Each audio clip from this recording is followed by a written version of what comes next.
Get bigger discounts on 12/12 with Lazada bonus. Simply collect from 5th to 14th December. Save 10.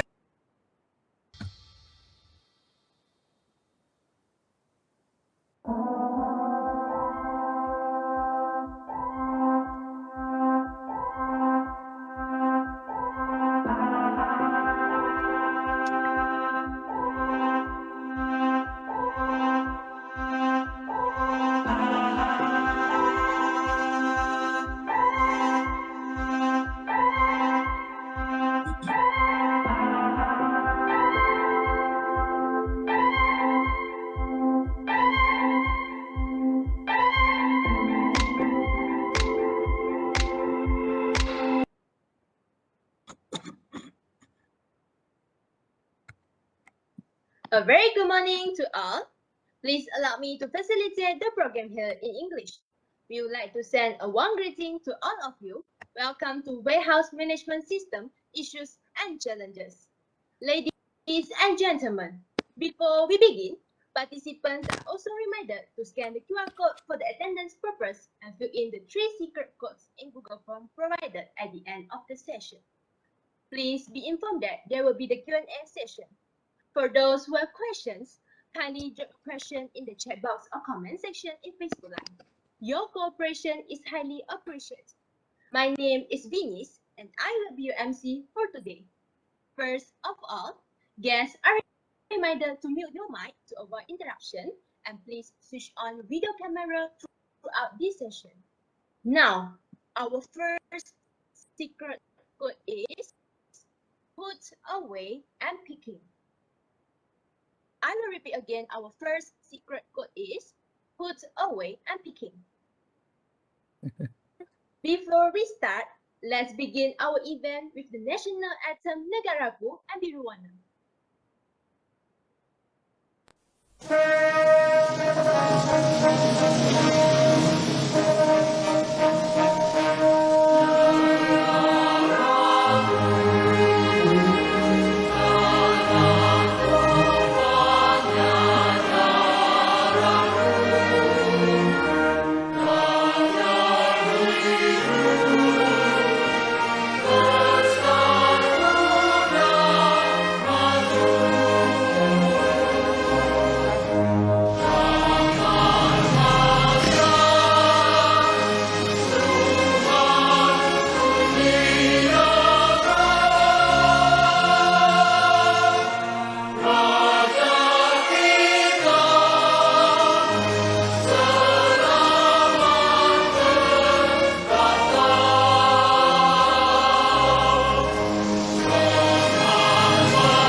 Bina nusa, bina dunia sejahtera.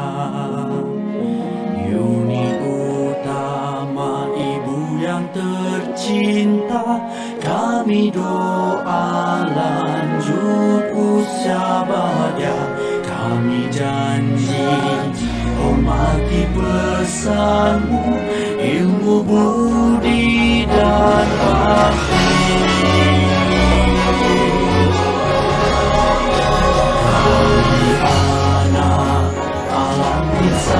Tuhan membara langit biru mencari ilmu, berteman kebudimanan, bina nusa, bina dunia sejahtera. Uni utama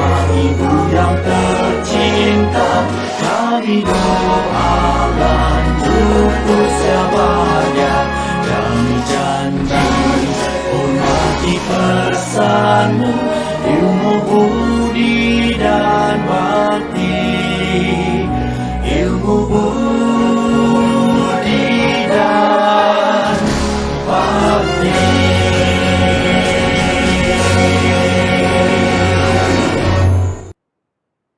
Without further ado, allow me to initiate our webinar.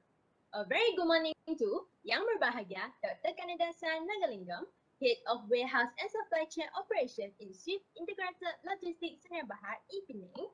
Yang Berusaha Dr. Kamal Imran bin Muhammad Sharif, Head of Department of Logistics and Transportation, and accompanied by Yang Dihormati Lok Nizamuddin bin Datuk Haji Zainuddin, CMILT and Block M, Advisor of Logistics and Transportation, STML, Ms. Ain Shafiqah binti Ridwan, President of the Logtrans Club, Ms. NARISSA binti ZOLHASRI, Program Director of Warehouse Management System Issues and Challenges, all lecturers and students present. Welcome to Warehouse Management System Issues and Challenges. Ladies and gentlemen, before we move on, I would like to invite Muhammad Ami Aiman bin Abdul Malik to lead our doa recitation. Please welcome.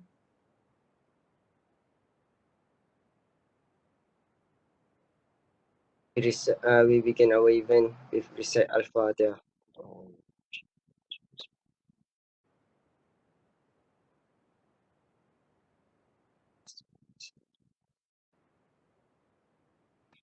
Bismillahirrahmanirrahim. Alhamdulillahirabbil alamin. Wassalatu wassalamu ala asyrafil anbiya'i wal mursalin wa ala alihi washabihi ajma'in. Ya Allah, ya Rahman, ya Rahim. Sesungguhnya kami berhimpun pada hari ini bagi menyatakan kesyukuran di atas kurniaan-Mu yang tidak ternilai. Jadikanlah kami hamba-Hamba-Mu yang sentiasa bersyukur sama ada nikmat yang sedikit, lebih-lebih lagi nikmat yang menimpa ruah kepada kami. Ya Allah, Engkau berkatilah dan rahmatilah perjalanan program kami pada hari ini. Sesungguhnya Engkau Maha mengetahui bahawa kami di sini ingin menimba ilmu pengetahuan kami sebagai hamba-Mu. Semoga dengannya kami mudah menerima dan menghayati serta mengamalkannya. Ya Allah, ya Zal Jalali wal Ikram, kurniakan jiwa kepada kami kesihatan anggota badan, kecergasan minda, ketenangan jiwa, kekuatan semangat. Semoga dengannya kami mampu menepani cabaran, berdaya saing dan mampu mengangkat martabat diri, keluarga, masyarakat dan negara. Rabbana atina fid dunya hasanah wa fil akhirati hasanah wa qina azabannar. Wassallallahu ala sayyidina Muhammad wa ala alihi wa sahbihi wasallam. Walhamdulillahi rabbil alamin. Thank you, Muhammad Ami Aiman, for the doa recitation just now.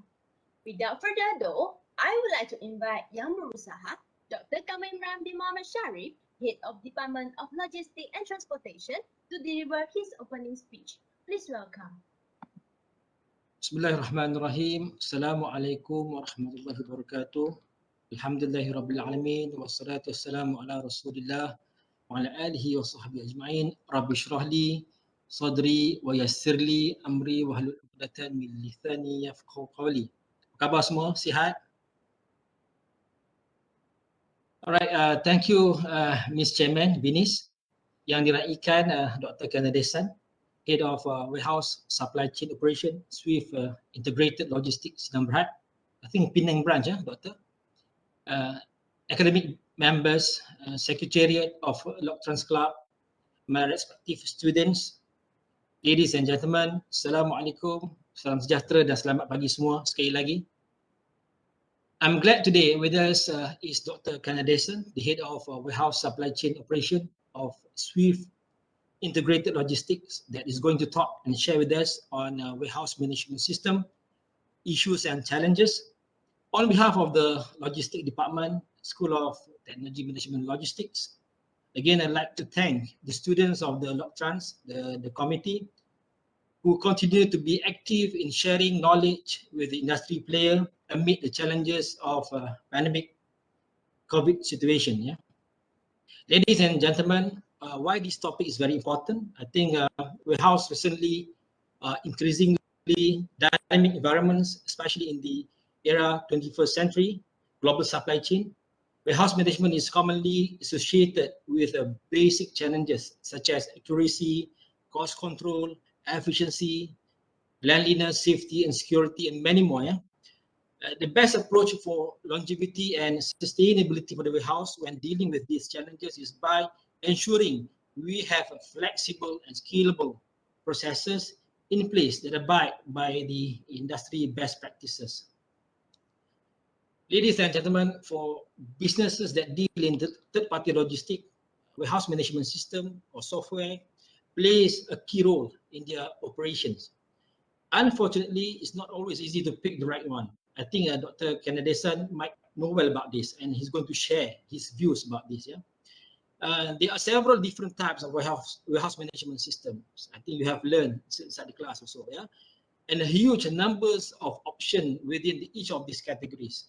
In order to make an informed decision, we've got to understand what the options are, why they differ, and which is the best suited for the company. Especially for the students, I think this is your chance to get to know and learn from the industry player, especially from the Swift Integrated Logistics, one of the top logistic company in Malaysia. Yeah. And due to this pandemic time, we don't have the opportunity to visit the industry and see for ourselves the process going on.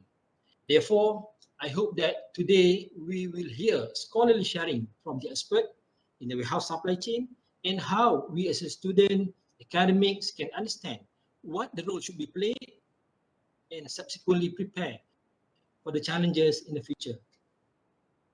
Thanks again to Dr. Kannadasan. I hope you enjoyed the session for today and for willing to spend time with the university and imparting knowledge and sharing to all of us. Thank you again, Ms. Chairman, and back to you. Thank you, Yang Berusaha, Dr. Kamariman bin Mohan Sharif, for your inspiring speech. We have finally come to the time we have been waiting for.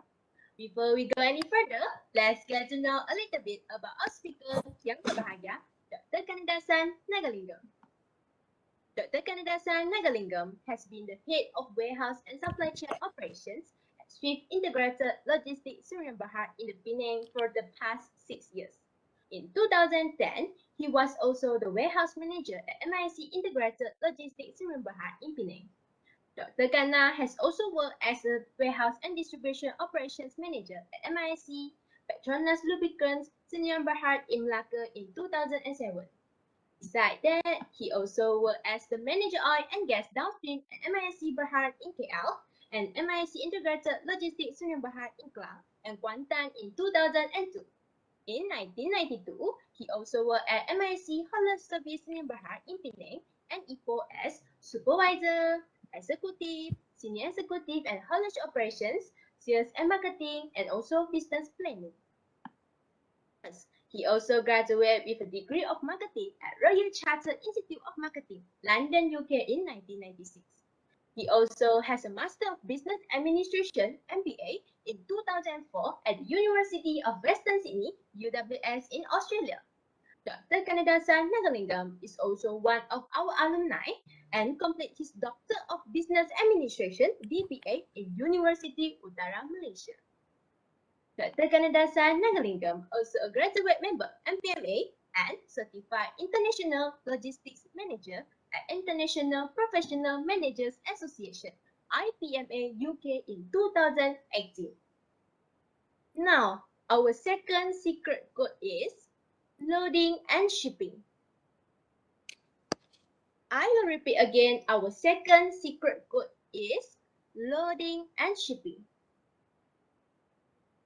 Alright, now please welcome Yang Berbahagia, Dr. Kannadasan Nagalingam, to give his sharing session.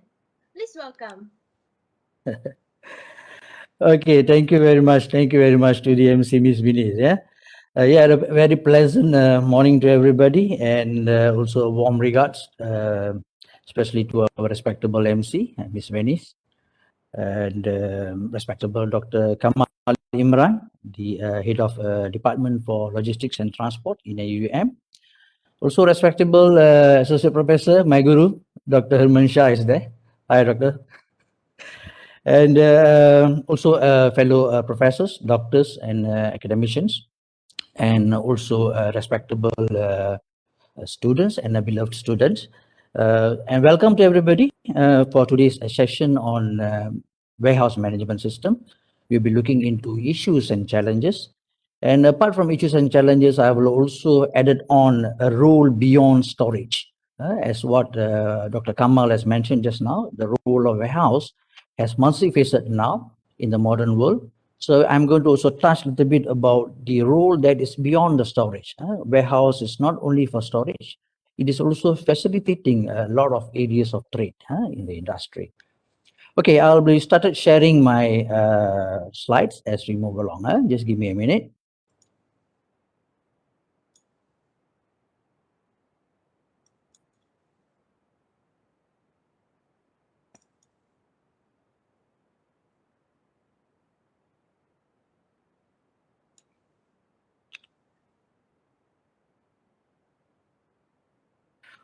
Okay, all right, we start. And thank you very much for being here today as we go along and we share some of the ideas and also information on warehouse management. So I will go into some slide presentations afterwards. Probably will take about half an hour to 35 minutes. And then we can move on to Q&A sessions where we can share more greater ideas and also understanding on warehouse operations, right? So our agenda today is actually covers about 9 segments. And the first is that I'm going to talk a little bit about the background of the warehouse, the roles and the functions of warehouse, warehouse clusters and also warehouse type. And then we look into the warehouse services that we have and the processes or the activities that is done in the warehouses. What are the essential equipments being used in the warehouse, the challenges and the risk, how does the risk is going to impact the organization, the business, as well as people who are working there. And then finally, we look into what are the significance of the warehouse to the business and also to industry. So we are going into the whole network of supply chain, and then we see what is the role of the warehouse there, and why warehouse has a role beyond storage activities. Yeah. So this I will skip because I think Ms. Venice has given a very lengthy layout on my credentials. So I will skip on this. Right, let's move on. First of all, on the warehouse background, all right, a warehouse is basically a commercial building which is used for storage of goods, right? It is just a simple building, and then we keep goods there and we innovate ourselves in the way that we keep the goods, or we store the goods, and the way that we handle the goods, right? And warehouse is predominantly a transit center. It is a hub where people move their product and keep it there temporarily, and then they ship it out, either to inland distribution or to overseas. And basically, who uses these warehouses? These are the people, some of them. They are the manufacturers or pengilang, importers, exporters, wholesalers, distributors. Customs department also use warehouses. All those barang-barang yang depa rampas and depa sita, they have to find a place to keep all these things. They also use warehouses. Logistics and transport operators are also one of the main players in warehouse environment. We have farmers, we have fishermen, we have planters, and we also have consumers like you and me, right? We also use warehouses in a way. And technically in our house also we have simple, small warehouses, right? We have our storeroom, which is also a kind of warehouse where we keep multiple items. We have our refrigerator, yeah, in the fridge. We keep a lot of things there, right? So it is also technically a warehouse. And our house also is also technically a warehouse because we keep all our things there, TV, sofa, dining tables, and so things and so forth, cupboards, So warehouse has different facets and different requirement and also different purposes. Yeah. So these are some of the warehouse background. And ideally, a warehouse are located in seaport areas, airport areas, railways. Those days, these railway sectors also play a what do you call active role in warehouses, but nowadays it has reduced its role. Of course, industrial area are the main thing where warehouses are located, and also other preferential areas like inter-highway sectors, business distribution taxes, business sectors, and also some of the strategic locations, right?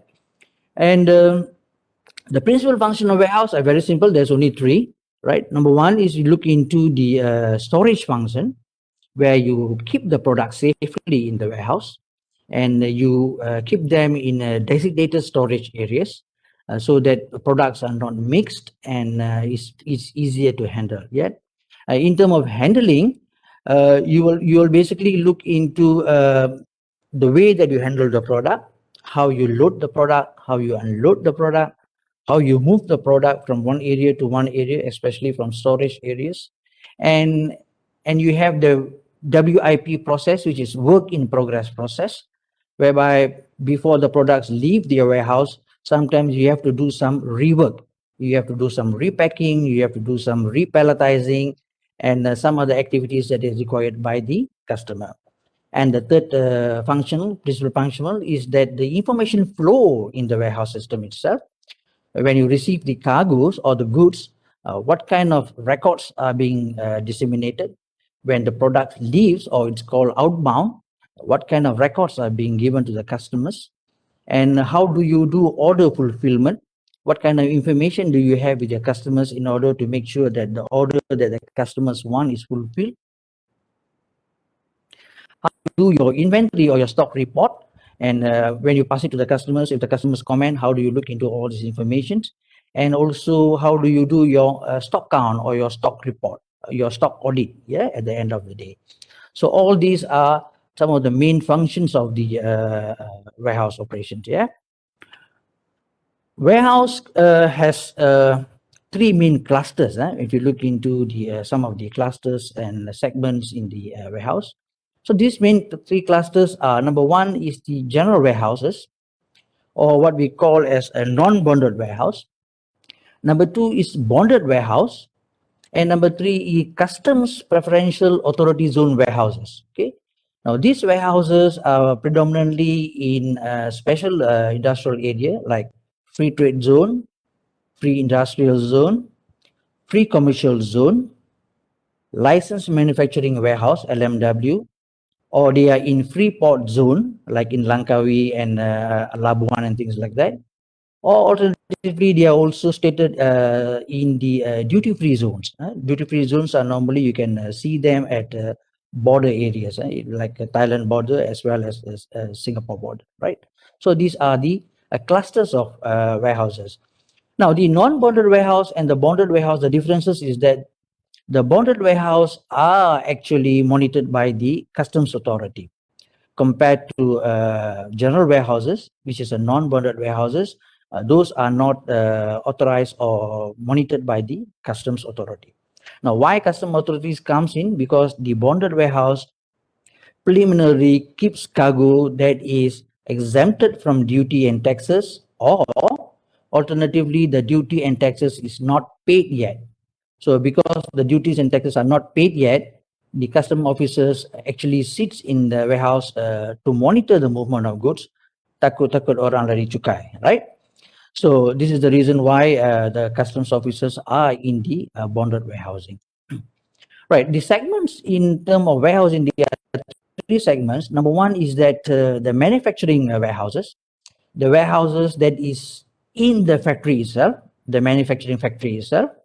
Then you have public warehouses, whereby a warehouse where public can go and make use. People like you and me and the general public can go and make use of this warehouse, and you can put our goods there in order to be taken up later portion of the time, right? Then you also have private warehouses. Now, private warehouses are warehouses where it is private and owned for a particular reason only, right? And some of the examples are like people who import luxury cars like Rolls Royce, like Jaguar, like Audi and all those things, yeah? So they have their own warehouses, private warehouses, where they keep their products there, right? And sometimes you also have people like liquor distributors, people like cigarette distributors, where they have their own private warehouses. And wholesalers and retailers also sometimes they have their own private warehouse, whereby only their product is there and there's no sharing, right? So this is called sharing, goes all into public warehouses, right? So this is basically on the warehouse segment. As we move along, let's look into some of the type of warehouse that we have. Number one is on general warehouses, right? So you can have multiple kind of goods in general warehouses. And the second one, as I mentioned just now, is the bonded warehouse, whereby the goods that are kept there are basically goods that is non-paid of the duty or goods that is exempted from duty. And then you have contract warehouse. Contract warehouse is also another warehouse similar to private, whereby there is only one company utilizing that particular warehouse. If the company lease that particular warehouse, so it is called a contract warehouse. Now, some of the examples that we can use is that people like FMCG players, food-based players, they cannot afford to share their products with other people, so they take up the whole warehouse, and that warehouse becomes a contract warehouse for that particular organization. All right, more on other types of warehouse. You also have a refrigerated warehouse, where you can keep your products in a chiller environment or a frozen environment or in an aircon environment. Yeah. And alternatively, you can also put your products in a reefer containerized storage. Now, this reefer containerized storage is actually a container, a 40-footer container or a 20-footer container, but it is in sort of an aircon unit. Yeah. So you can have sometimes people transport perishable items, so they require this sort of an air-conditioned storage or a chiller storage. And sometimes chemicals are also brought from overseas into Malaysia, and these chemicals require lower temperature storage areas. So these containers can be used for this kind of storage areas. Now we also have open yard warehouses, and open yard warehouses are warehouses where you keep oversized cargoes. Cargoes like metal structures, like wood base, like bala and things like that. And when I was to share, when I was working with MMHE, the Malaysian Marine and Heavy Engineering in Pasir Gudang, we used to keep ship spares. Spare part for ships, right? So we need to have a big open yard. You know the propeller of the vessel, the propeller, the kipas yang dekat belakang vessel tu, those are very, very huge. Yeah, you can have them in about 50 to 100 meter diameters, you know.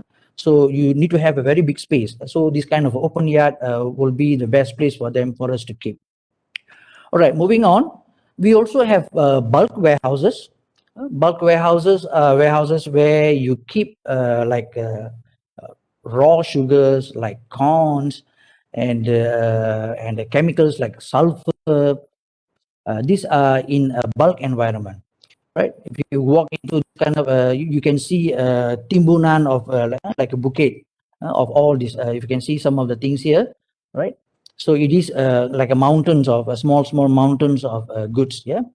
And you also have a special commodity warehouse. A special commodity warehouse is like example like rice, where you keep only rice, or like sugar or flour. And these are the special commodity. This particular warehouse only have one kind of commodity. No? And one of my warehouse also has rice. We are contracted to Bernas, the Padi Beras National of Malaysia, and we keep rice there. Those are all raw rice, which later will be sent to this Kilang processed padi and will be processed into polished rice, which will be packed and resold into the market, right? So these are special commodity warehouse.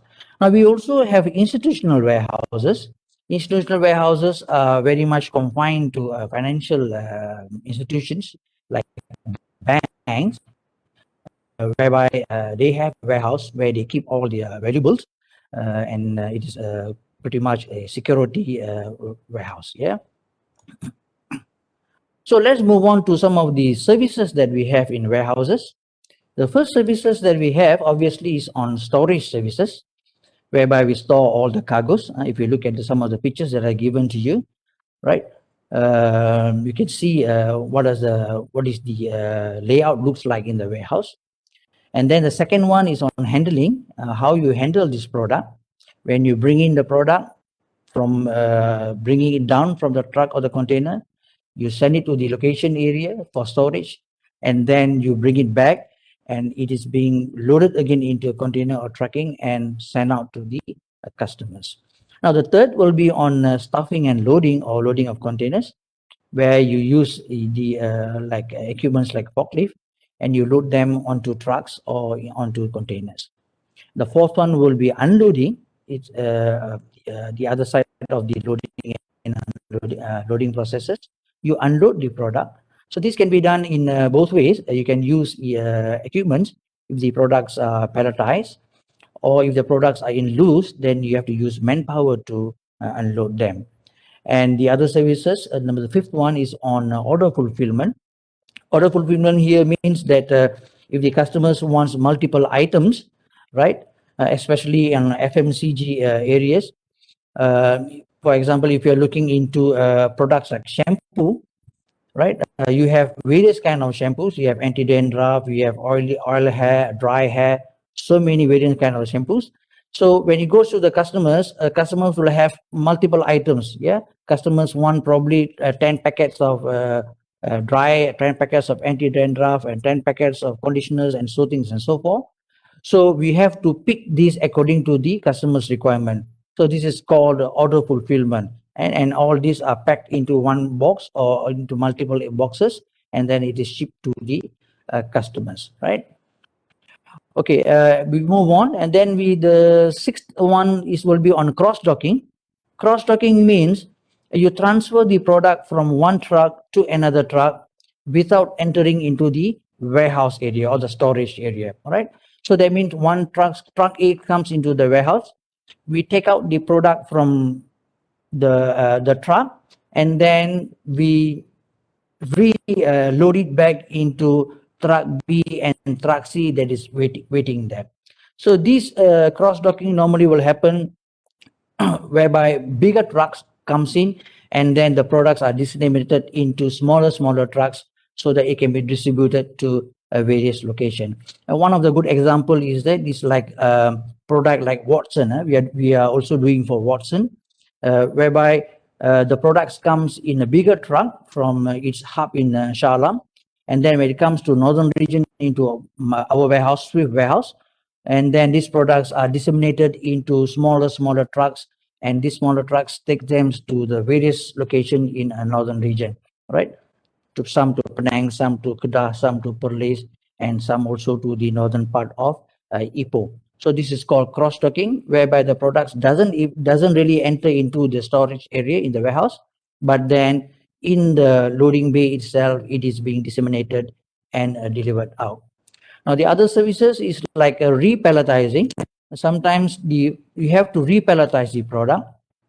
Some products come in wooden pallets. You see a picture of wooden pallet there. The products are in the wooden pallets. But sometimes some customers doesn't want these wooden pallets. They want us to repack it under plastic pallets. So when that happens, then we have to repalletize the product, right? And number 8 is that we also supply pallets to customers. Some customers, once they come into our warehouse, they comes in a loose manner, right? And when it goes out to the customers, they want the warehouse to assist in repacking the whole products. So when in the process of repacking, we also supply them to the pallets to repack the product. And number 9 would be on a cable tie, whereby once you have repacked the product, there are two options. You can use the number 10, where you shrink that RAM with the plastics, right? And alternatively, you can also cable tie them with straps. Yeah. So these are the some of the services, and more. We also do labeling. Labeling is also very important, because sometimes when before you ship out the product, you label the pallets, or you label the boxes, telling that box A is this product, box B of this product, and box C of this product.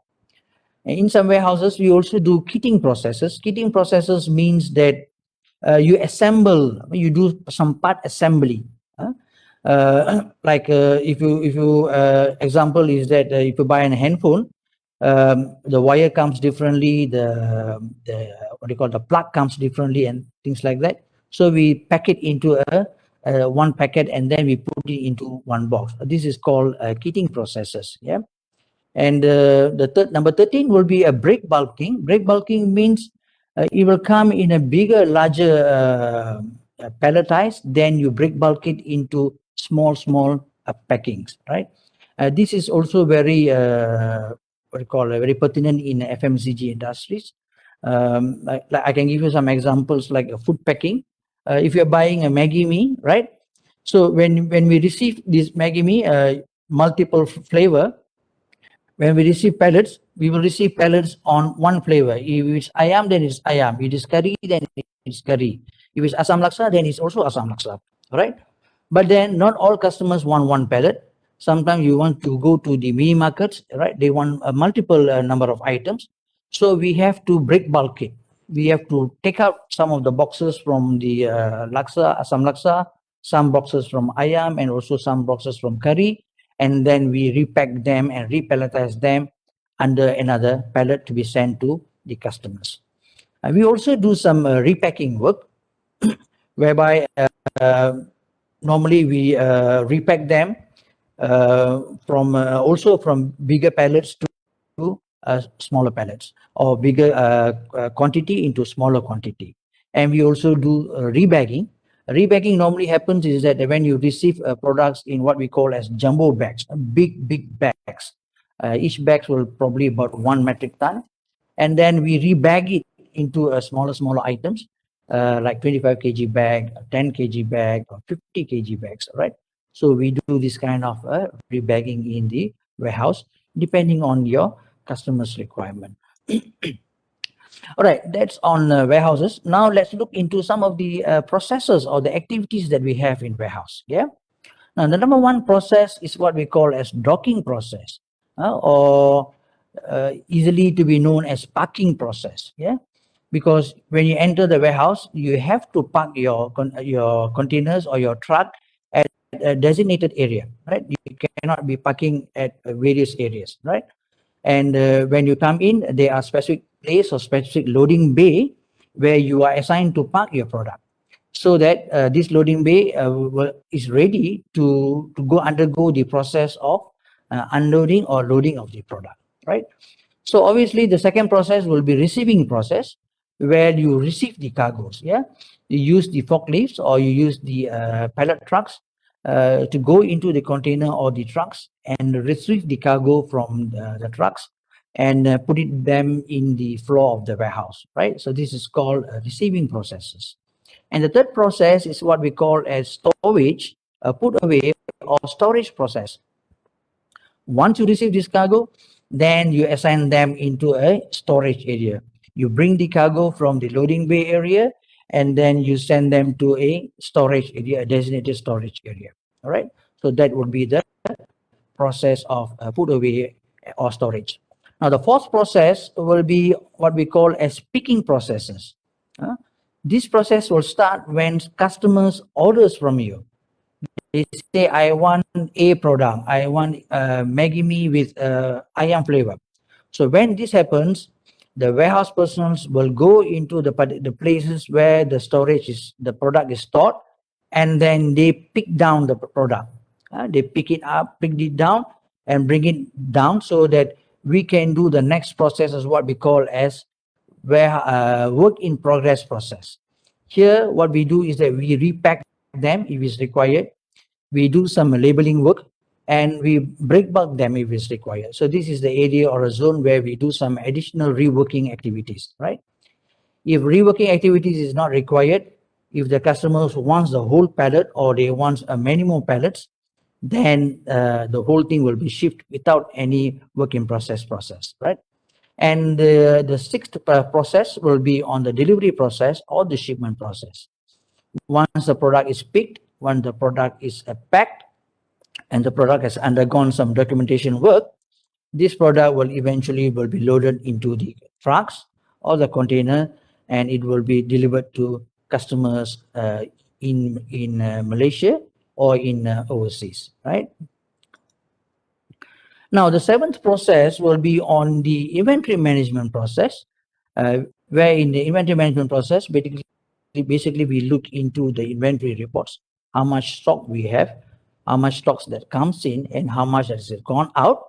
We look into a cycle count processes, whereby we do a cycle count checking over the product. If there's 10, we have taken out 5. We want to make sure balance is 5. This is what we call cycle count. And periodically, we do audits to ensure that this cycle count is correct, right?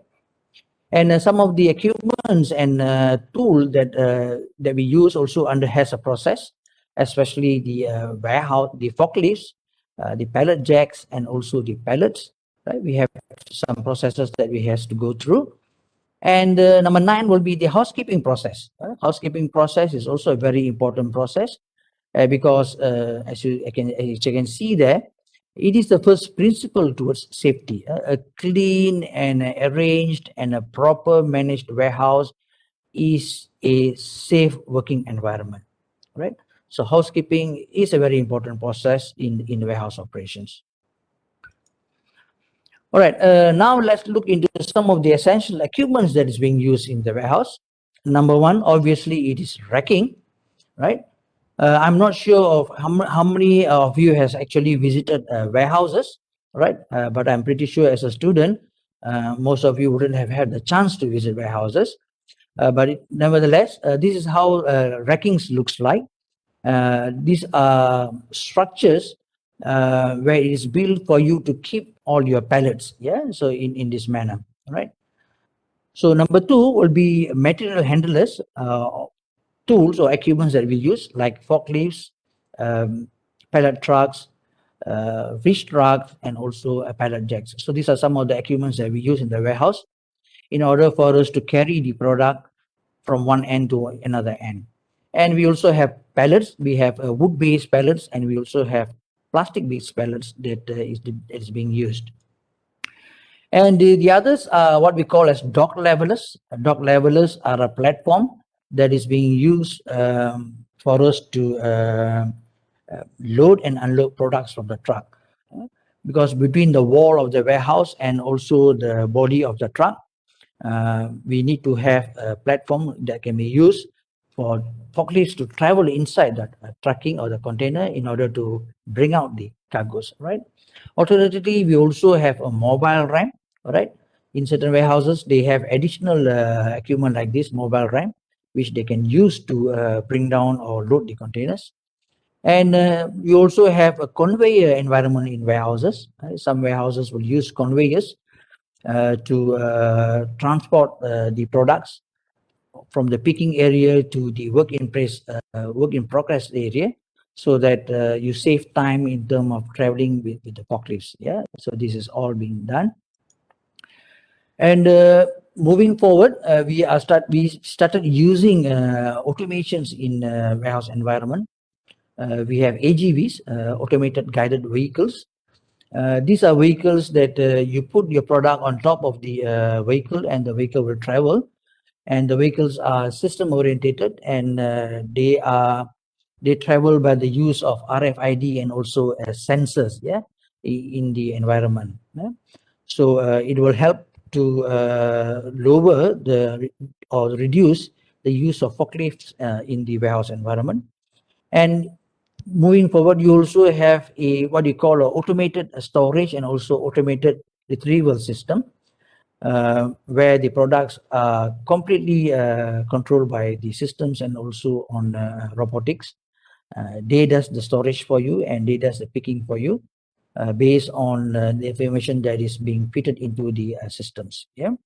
So these are some of the things that is already happening in Malaysia, and in time to come, especially when you guys complete your studies and walk into the logistics environment, and if you ended up in warehouses, most likely your era will look into all these automated and technology advancement, right?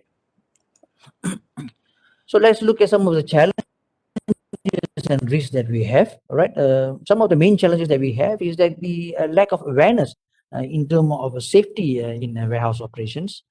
This is one of the major area because the warehouse environment is a very dynamic operations environment. It is not a stagnant environment. So the awareness level of safety and how you have to behave yourself in this warehouse environment is very important. And it is also a very challenging act to ensure that everybody act or behave properly. And one of the reasons why incidents or accidents happen in the warehouse is because of the irresponsible act that we do, the behavior, the kelakon yang cuai. And major thing is also we do not follow the SOP. When the SOP says that you have to do step 1, step 2, step 3, step 4, and some people do not follow that. They feel that they have better knowledge, so they find a shortcut. Rather than doing step 1 to step 2 or step 3, they go straight into step 4. So with this kind of things happens, you are actually inviting the potential of incidents and accidents happening in the warehouse, right? Now, the other challenges is also on the inefficient communication, especially on the information chain that we have. Because the warehouse environment it's not a silo environment. You have people working there, you have machines working there, and you have an environment that is you have to look into. So the information flow has to go through all these 3 environments in order for us to execute the work properly. So any misinformation or wrong information given to the people or the machine or the environment itself, then you will be also be inviting some mistakes and also potential incidences, right? The other thing is that poor layout plan, because warehouse is actually a big tapak. It is a tapak open layout. Now, how you want to design your tapak is the best way of how you want to control your activities in the warehouse. It is similar to our house also. Our house also a size of 20 by 40. Our neighbor also 25-40. Our taman is also 25-40. But then in some houses, as you go through, you will find that things are arranged properly, and you find the houses look spacious, right? But in some like your neighbor or anybody else, some houses you walk in, you find that very stuffy, right? You find that the layout is not so nice, not so conducive, right? So here in the warehouse is also same. The warehouse, you have to plan your layout, where you want to keep this product, where you want to have a place where a zone for you to work, where you want to have a place where all the product that comes in are settled there, or product that wants to go out is given alone. So this is very important. The aisleway or the way that the forklift goes cannot be so narrow, or you cannot put products on this aisleway, because if you do that, then there are high chances the forklifts can hit the product and damage the product. Now you have to design a traffic flow of which way in and which way out. Otherwise, if you don't have a proper traffic flow, people will go the way in, people also use for way out, and you will have incidents and then accidents. And also storage awkwardness. You cannot be storing or putting the products everywhere around the warehouse, right? So all this has to be planned. There has to be a layout of proper planning so that we can have a a conducive working environment with a good traffic flow. And these also coincide with the improper storage locations, right? You sometimes have products and you put the products at multiple places.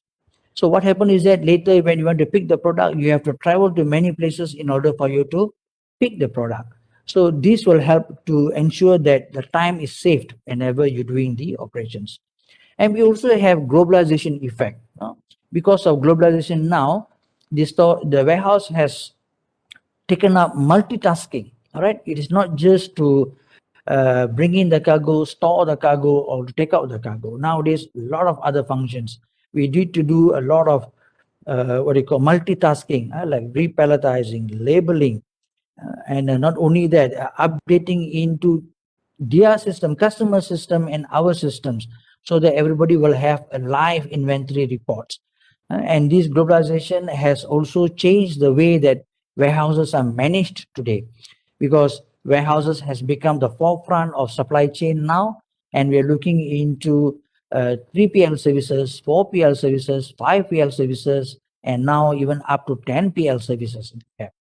And then we have a lot of automations now in the environment. Those days it was purely manpower, right?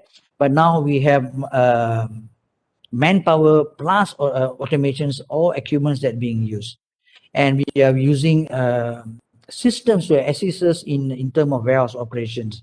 Those days these are very manual. Nowadays we have systems, because by the systems we know where are the locations of the product and the quantity of product. We use barcoding, we use scanners to ensure the products that we pick are right and correct in terms of numbers, the quantity, and also the product codes, right? And moving forward, we are also now in the world of artificial intelligence, yeah, where the use of more assistance of robots and systems are now taking places, yeah. So these are all challenges and risks that warehouse got to put forward. The more we remain traditional, the more we are going to lose out to future customers, right? And now with online marketing, yeah, people want everything fast, yeah. People order, yeah, you just pick up from the warehouse, then you ship it out to the customers as soon as possible. So all this requires high-tech systems, investment in high-tech systems, and also on artificial intelligence, right? Okay, we move along with more challenges and risk. So in warehouse, what you can expect, the risk of fire, right? So risk of fire can happen when you have issues like flammable products in your warehouses. Probably your electrical wiring has some issues and problems. So you have the risk of fire in your warehouse. The risk of partial product damage can happen because your forklift can hit into products and damage partially the product, or the product can totally be damaged. Yeah, that means the product cannot be used, and the warehouse operator has to bear the cost of the particular product. And if you are keeping liquids, oil, or chemical, then there's a potential risk of spillage happening in your warehouses. And there's also some risk of flood if your warehouse is situated in a lowland, and risk of equipment malfunctions. Your forklifts or your equipment also can get malfunction. Your brake system can go off, your hydraulic system can go off. This is a risk because as you travel to bring in the out of the product, if your brake doesn't work, potential incidents and accidents can happen. All right, so this is an area of risk, and risk of accident to people, and risk of bodily injury, and also worst case scenario you can have fatality because if you are carelessly driving and you don't see people, incoming people, you can hit them, and which can result in injury to your body, and sometimes it can also your life can also perish in that kind of incidences, right? Okay, we move on. The impact of this risk to business. So when risk happens, like some of the risks that I've shown earlier, what will happen is that financially you have some loss because you will have loss in revenue, right? Your business will be lost. Your customers may not be happy with you, and they may decide to what you call seize your contract or stop your contract, right? And sometimes they will lose confidence in you because they think that you don't have the skill or to take care of their product or handle their product. And if that happens, you will have a reputation loss in the market. People will think that, oh, your warehouse, this warehouse is full of accidents. I don't want to keep my product there. So people have reputation loss. You will also have relationship loss with your current customers. Current customers will feel that when they lost their confidence and you lost your reputation, the relationship will lose. Products can get damages, all right? And some of the product has to be reworked, and the cost of rework has to be borne by the warehouse operators. And these will incur a lot of loss in productivity, loss of time, loss of effort, and also absorption of loss of costs because of our negligences. And these will increase the cost of doing business, all right? Your cost of doing business will go up, and your margin will go down. And at the same time, this risk will provide you with potential of incident accidents in your warehouses. We don't want a warehouse where you have a lot of potential of incident and accidents, because if that happens, then the potential of people to get injured in the warehouse environment will be greater, and also the potential of fatality, right? So if this were to happen, what will happen is that the authorities will come and they will temporarily close your warehouse, right? And in some cases, if you have a high fatality, then they will permanently close your warehouse. So as a business oriented organization, you will lose this business. And not only you will lose in business, people who are working in that environment also will lose their job. So this is some of the impacts of risk in warehouse operations, right? So now we look into the significance of the warehouse and business in the industry. Yeah? So I am going to what you call bring you along with the sorry, give me a minute.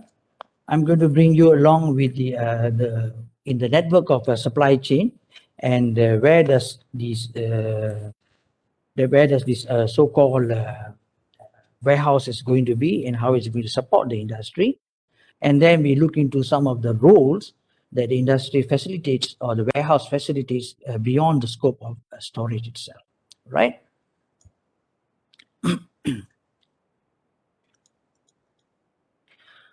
So let's look into the supply chain network now. Now you have a manufacturer, a Kelang, that produce a product, and this product ends up to a consumer like you and me, right? So we'll take an example of a shampoo, a simple product. So what will happen is that when this producer or the manufacturer, this pengelang, produce a shampoo, they will not send it direct to the consumer yet. Although now you have some platforms, online platforms to do that, but let's look into the traditional process of it.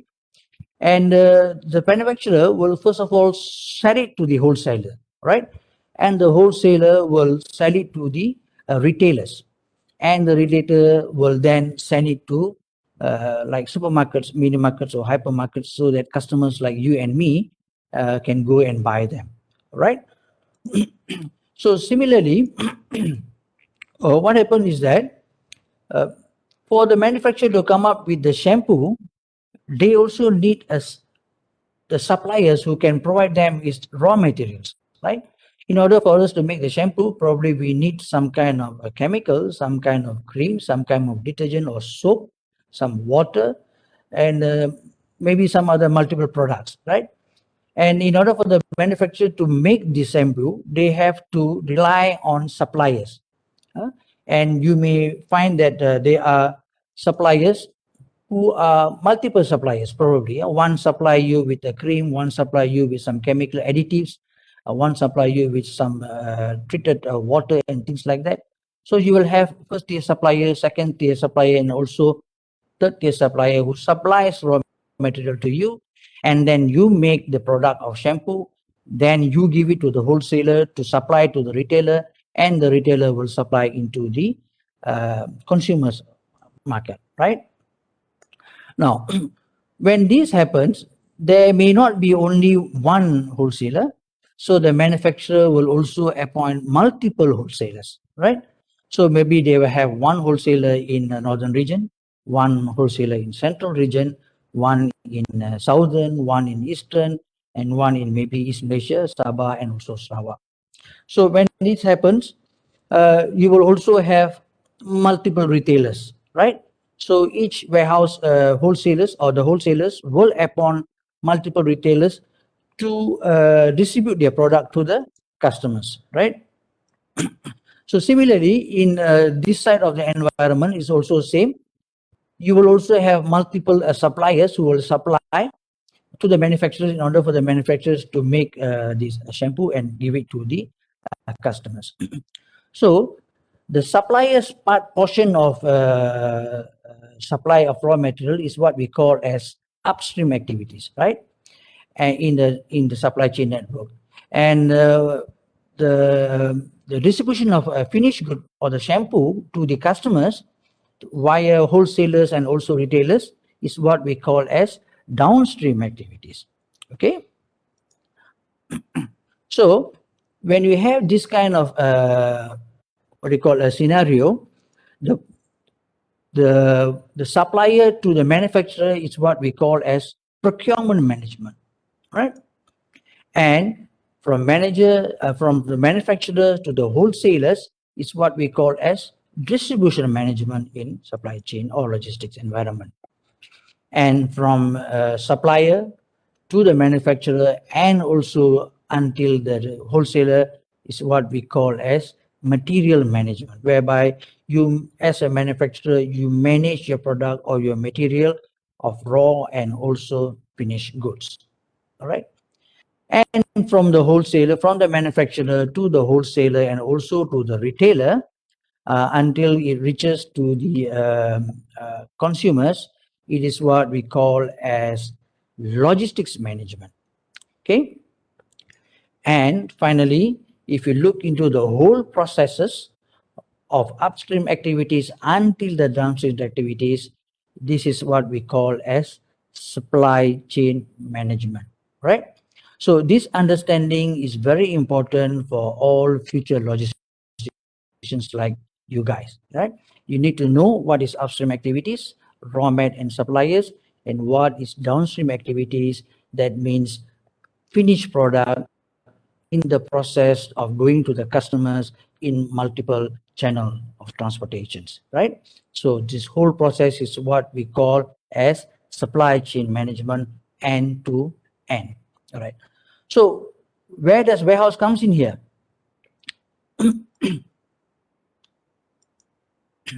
Oh, sorry.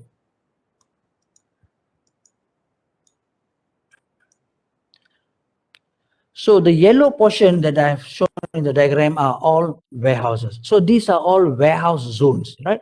The manufacturer requires warehouse before it is being sent to the wholesaler. Because the manufacturer, once they produce all the shampoos and all the goods, they don't have enough space in their organization. So they temporarily pack into the warehouse, right? Before they sell to the wholesalers. Now, wholesalers in that portion also are the same. They may not have the warehouse, so they will also require public warehouses where they can keep all the product that they buy from the manufacturers, and eventually they can sell to the retailers, and retailers also in the same manner, they will need warehouses before they can send it to the customers, right? And on the upstream activities is also a similar area whereby the warehouses is required in every process of the upstream activities or the supply, right? People will need, when people buy from overseas the raw material, they will need warehouses to keep. So therefore, warehouse is a very crucial or a important aspects of supply chain management, whereby they assist to the manufacturers and also the traders to make sure that the supply of inventory or the supply of products are what do you say, steady at all times. Yeah, there's no yo-yo.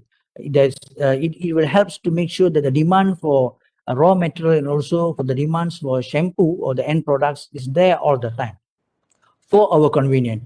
Today, if we walk into any of the mini market or supermarkets, we can always pick a shampoo that we want to pick. Okay, very rare we find that the product that we want are not in the shelf.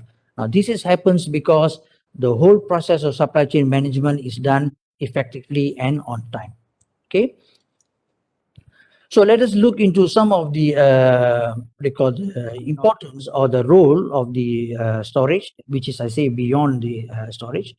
So the warehouse actually assists you in terms of economic aspects because it helps you in terms of business development, the trade development, as I mentioned just now, because warehouse in every tier of the upstream and also downstream activities will help to facilitate the industry and also directly assist the industry in terms of the industry development itself. Because you will have market efficiency. Warehouse are ideally located in strategic location to facilitate the trade, and it gives you a minimum exposure to the manufacturers. Manufacturers can concentrate on manufacturing or production, and they can leave the storage activity and also the distribution activity to the respective warehouse operators to do it. And it also gives them a flexibility towards the market requirement or strategy, in a sense that they know Christmas is upcoming, so you need more product to be into the market, right? And they know holiday season are coming, so more product into the market. So they can concentrate in production and they can make use of the warehouse to keep all the stocks so that when the demand arises, the product is there for consumers to use. And at the same time, now we are also looking into the e-warehousing, because the online platform has created the e-warehousing scope as well now, and to spur the economic aspects. Now, in terms of financially, it helps because it helps to maintain a competitive pricing. Because the stock is available, that means the price factor remains status quo, right? If the stocks are very yo-yo, that means when you want, there is no stock and the demands goes up, the price factors will go up, right? And when supply is higher than the demand, then the price factor will go down. This is not good for the industry or the players, right? So it helps to stabilize the pricing. And at the same time, manufacturers no need to invest in warehousing, right? Because manufacturers can take that money and invest in their production activities to further enhance the quality of the product or their market expansion, and let the warehouse people handle the what they call the warehouse operations. And you can also use your stock to facilitate a financing or loan. And in some areas, you can hedge your products in the warehouse in order to get some facilities in terms of financing, right? And of course, a great deal of help in terms of marketing aspects, because the warehouse will assist to make sure there is a continuous flow of product into the market. It will assist in terms of brand development to make sure that when people say, this brand is always available in the market, I like this brand. So it will help to develop that particular brand. Otherwise, if you buy a product, then you see that the product is no more, the brand, the name of the brand will be tarnished or will be lowered, right? And it also minimizes the risk in terms of the demand of the product. When the demand is high, the warehouse will ensure that the stock is sufficient to be supplied into the market. And the warehouse also will help to sort of differentiate the requirement for in terms of the product. Okay, some products are sensitive, especially food product and also FMCG products. You cannot mix the products in with other people. You cannot have a food product side by side sitting beside a chemical product. That is totally wrong, right? Because that will affect our health. So this warehouse will cater this kind of environment, where goods are separated, or you will have a contract environment. Only one kind of goods are kept in the warehouse, right? And also the time utility. Warehouse will assist in terms of time utility, where it can provide you with the high and low supply in terms of requirement. And at the same time, it will also assist to ensure customer satisfaction by providing you a continuous flow of product into the market. And in terms of IT development, yes, we are having a lot of development here because a lot of warehouses now are looking into electronic devices. We have e-document, we are going a lot of things, we're going on paperless. We have data interfacing, we have systems, we have barcode, we have radio frequency, RIDs taking places. And we also have artificial intelligence being developed in the warehouse environment. So in the aspect of IT development, a warehouse is now playing a major role. And of course, in terms of operations, it is what they call a crucial factor because it provides a lot of efficiency in terms of product movement, in terms of packing of product and kitting processes, making sure that you deliver them on time and deliver fast, deliver the correct product at the right time, at the right place. And with a lot of measures in place now, you also assist to reduce the number of incidents and accidents that is happening in the warehouse. And you are very flexible towards your market requirement, right? And in terms of supply chain aspect, the holistic picture of it, it enhances the transportation and haulage optimization and also efficiency. It also enhanced the distribution optimization and also efficiency. And finally, it also enhanced the manufacturing industry so that manufacturers can concentrate on manufacturing their product, and the logistic players or the warehouse can concentrate into warehousing, distributions, and also other services. Okay. So with that, I conclude my presentation, and I know it is a fast one, and we don't have much time. For us to cram everything on the warehouse operation within the 2 years, 2 hours is also not much. But I hope that some of the aspects that you see just now could shed some light into the way or the perception of that we have. And from time to time, if we have the opportunity, then we can also meet up and look into some of the areas for further understanding. Right. So thank you very much again. And I'll pass back to our MC, Ms. Venice. All right, thank you, Dr. Kana, for your amazing sharing session. So now our third secret code is issues and management. I will repeat again. Our third secret code is issues and management. All right, next we will open for the Q&A session. For participants who have questions, please drop your question at the chat box below. So, Dr. Kana, now we will open for the Q&A session. Yes. All right. So here are the first question from student Nadia. Okay. She asked, Dr. Kana, as a warehouse manager, how do you measure inventory accuracy? Oh, okay. Hi, Nadia. Thanks for the question. All right. As a warehouse manager, how do you measure your inventory accuracy? There are a few ways that we can do it. Number one is to have a cycle count. All right. And with the cycle count, you can do that. You can count the number of products in the warehouse. You can do that on a daily basis. You can do that on weekly basis, or you can do it on monthly basis. All right. And at the same time, when you send a product out, eventually you will send an inventory report to a customer. So in the inventory report, the customer will see that they have a balance about 100 pieces of product, and 20 pieces has been shipped out, and they should have 80 pieces of a product in the inventory or in the stock, right? So when you send those report to the customers have a look at it, and they will also cross-check with their own system and their own balance, and they verify, yes, this is right.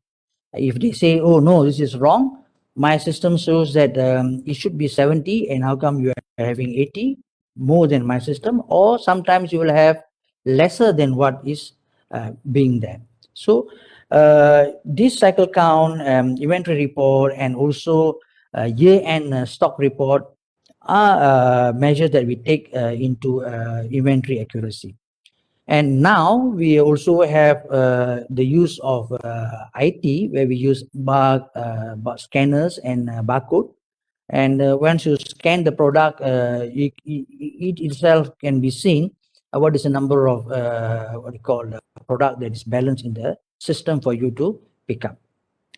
So Nadia, I hope I've given you some glimpse of how to measure inventory accuracy. Thank you. All right, thank you, Dr. Kana. And we know that to measure the inventory accuracy, we need the cycle count, inventory report, and also the barcodes. All right, Dr. Kana, we will proceed to the next question.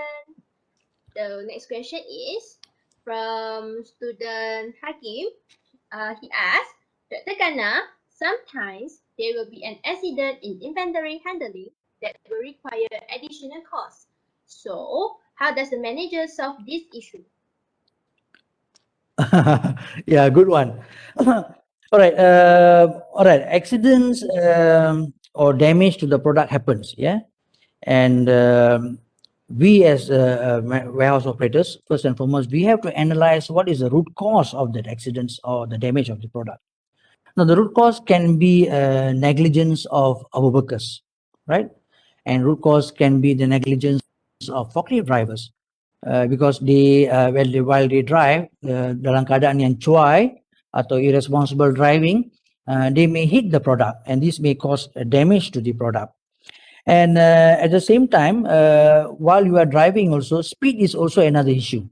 Because if you overspeed, the product can strike from the fork of the warehouse and fall down, right?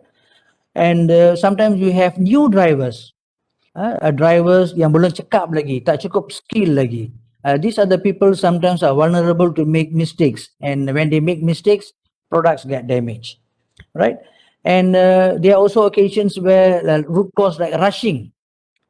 People say, I mean, the truck is coming at this time, so you have to make sure the product is ready. People rush to work, rush to complete the assignment. When in the process where they're rushing, they make mistakes. So all these are what you call, we have to find out the root cause, why it happens. And then, of course, there has to be what we call as continuous awareness and also risk sharing processes. Once you know the root cause, you have to sit down with the people and give them the awareness on how it works and what are the risks that is involved, right? So in order to do that, we have what we call as toolbox meeting. Okay, a lot of industry use every once incident happen or accident happen, you call all the people and you share how the accident happened and what is the reason the accident happened, so that everybody is aware of that particular incidents and accidents. Now, some areas of accidents, glaringly, the issue with the drivers. But in some areas, you will know that it is also equipment that's contributed to the accidents. So if it's an accident that contributed to the accident, then the rest of the people has to know that machines can also sometimes has malfunction. So when you have this awareness, when you have this sharing of knowledge, then you can eventually reduce the number of incidents and accidents, right? And last but not least, we also have disciplinary actions for our workers who are involved in accidents. When we do investigate the root cause and we find that this guy is chuai and he does not, he's very irresponsible in the way he do things. So we have to take up disciplinary actions so that it will be a lesson learned for everybody as well. So Hakim, thank you for the question. Hope that I've given you some clear picture on this. Yeah, Dr. Kanna, we know that we need to find the root of problem and solve it, and also find the workers and sharing with them about the problem. Yes, correct. All right. So, Dr. Kanna, here are the next question from Kavinesh. He asks, for example, there is unexpected demand happens and our buffer stock, not enough stock, and external suppliers also cannot get help on that particular short time. What's the best action should take and how to prevent it in future, doctor? Okay, good one, Kavinesh. All right. Now, the challenges and you're talking about unexpected demand, is it? Sorry? Yes, unexpected demand. Unexpected demand. Okay. Now, in order for us to cater for unexpected demands, there are not any particular method or things like that, but you can use the system to assist you to trigger the pattern of the demand. Okay. Now, if you have certain products, you will know that the product has what you call a pattern in the calendar. You will know that maybe the first quarter, the demand is low, the second quarter, the demand is high, the third quarter, it is midway, and towards the end of the year, the demands becomes low. Okay. Now, if you have this kind of historical data in your system, then the system can trigger to you and say that, Mr. Kanna, next month, you can expect this kind of volume. Or the next quarter, you can expect this kind of volume. Or you will have a slowdown in volume, right? So if you know this kind of pattern, you can further share with the manufacturers, and these manufacturers will also have a similar data with them, and you can start to what you call organized so that you can have more cargo stocked in your warehouses, so that when the time comes, it is delivered into the market. So that will help to what you call meet with your demand. The system can assist, but at the same time, if you do not have the historical data, then it will be difficult for us to understand until and unless the customers share with you what to expect. If you have a new customer and they say next month my production is going to go up, and we don't have time to what you call maneuver our manpower and also equipment, then you will have difficulties. So sharing of information is very, very important within the warehouse and also the manufacturers, so that you'll be able to handle the product and make sure the customers receive their product on time and in a safe manner. Okay, Kavinesh, I hope that I've given you some understanding on the demand for product. Yeah. All right, Dr. Kanna, we know that system can help us to know the demand, and also we can share with our manufacturer about this demand suggest. Yeah. So the next questions from this student, okay, Katana, she asked, what essential skill is needed when working inside a warehouse? What essential skill is needed when working inside a warehouse? Essential. Essential skills? Skill, Yes. is it? Skills Yes. needed to work in warehouse. Yeah. Okay. First and foremost, the most important essential skill is to follow the SOP. If you follow the SOP, you will be safe. Otherwise, you will be you have potential. You can make potential mistake, and also the what do you call the embed yourself in the warehouse environment, because the warehouse environment is very dynamic, and it is not only manpower. We have three components working there. One is the manpower or the people. Number two is the equipments, and number three is the environment itself. Right. And all these three must come into harmony to make sure that your place is safe. If any one of them are displaced or not in harmony with what is required, then there will be a potential of incidents and accidents. And of course, in order for you to work in the warehouse, you will be given a lot of training in terms of how you want to handle products, how you want to handle customers, and how you want to handle equipments and also your vendors, because these are the people who will be working there, and you need this kind of skills in order for you to execute your job as efficiently as possible. All right. Now, if you, for an example, if you are working in a warehouse that keeps chemical, right? You need to know about the chemical. You need to know about the risk of that chemical, right?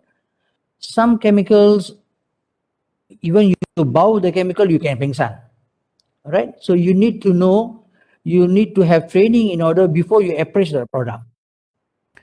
And some chemicals, especially if it's spilled on the floor, we people we are always like what people say, like capo, you know. We want to know what is the liquid.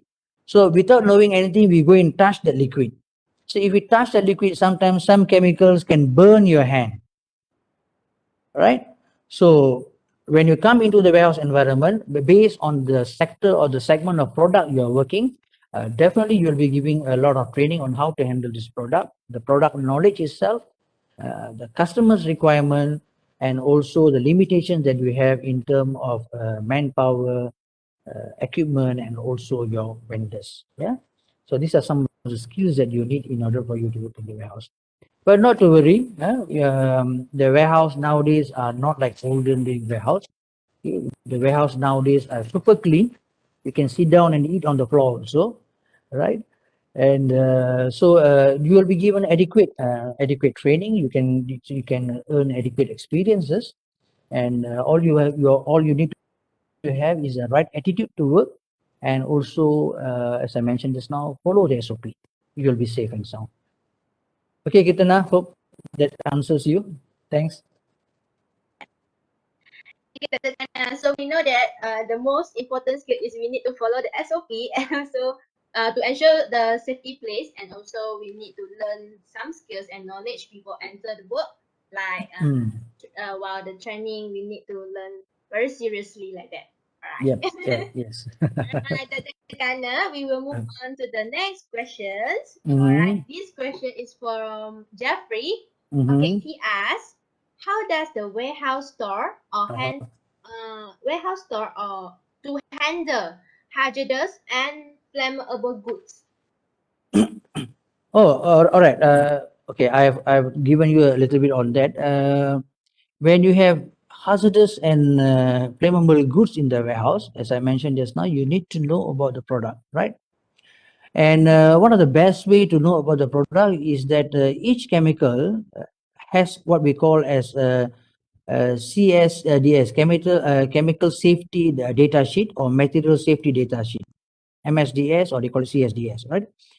So this document is actually something like a birth certificate of that particular chemical. It will give you A to Z information about the product, the characteristics about the product, the safe way of to keep the product, the risk of this product, and what kind of health issue that you will have with this product.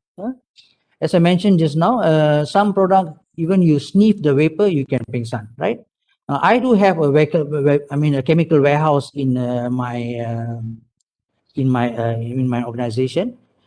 So we are very well versed about chemical. And chemical are not simple product; they are very, very dangerous product. If you do not have enough knowledge on how to handle chemical, you will injure yourself very, very fast. Because the spillage can happen, and so in order to handle the product, you need certain skills. You will be given training on skills, and you will be handling product in a different manner, because when you handle chemicals, you have to make sure you have gloves, you have to make sure you have goggles, or face mask, or if in environment that the vapor is strong, you have to have what we call as a respiratory mask, right? You have to have a respiratory mask so that it will assist you to breathe proper air, not contaminated air, right? And you must know what to happen if the spillage happen. What is the best thing to do, right? Now let me tell you, one of the best thing to do is run away from the environment. That is the first option for you to do if you do not know anything about the product. But when you know about the product, when you know about the level of risk that is involved, then you can go and approach them, right? So it is like a fire. If you see a big fire, you run away. But if you see a small fire and you think, this is a small fire, I can put it down, then you approach the fire and then you put down the fire. So chemicals are also the same. If you see a small spillage and you think that you can handle this spillage, you attempt to handle, because you have the knowledge of handling the chemicals. If you do not have the knowledge, you better run away from the industry, from that place, because what is most important is your life and your safety. All right, products comes later on. But in order to handle chemicals, you need certain level of skill, you need certain level of knowledge. And in the chemical environment, normally no new people, no interns are allowed in that particular areas, because you don't have enough knowledge to handle those products, right? So people who are handling there are given a lot of training about the product that they handle, because they got to know what product and what product to be stored side by side. Chemicals can react violently if you put A and B, which is you cannot combine them. They will react very violently, right? So you must know what and what can be partnered and what cannot be partnered, right?